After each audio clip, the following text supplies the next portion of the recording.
সবাই ভ্যানে যাচ্ছি, কারণ কি আমরা বড়লোক, আর ওরা হলো গরিব, বাল গরিব, এরা খুব গরিব।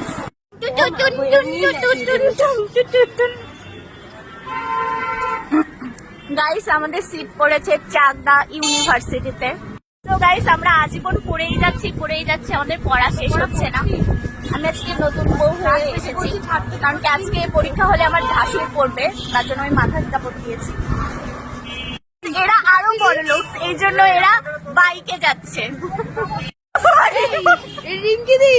এরা টোটোতে যাচ্ছে। গাইস তোমরা কোথায় যাচ্ছ? আমরা তো এখানে চলে এসেছি, কাদের বাড়িতে ঢুকে গেছে কে জানে। ওই যে মঞ্জু, হাইডে এই মঞ্জু। গাইস আমাদের খুব ট্যালেন্ট, আমরা একটু পড়ি টরি না, আমরা এমনিই বই লিখি, ঠিক আছে? আমরা হলো ইতিহাস রচনা করে আসি। হ্যাঁ ডুবেছে খিচুড়ি খিচুড়ি খিচুড়ি খিচুড়ি বেগুন ভাজা। আমরা কি করি?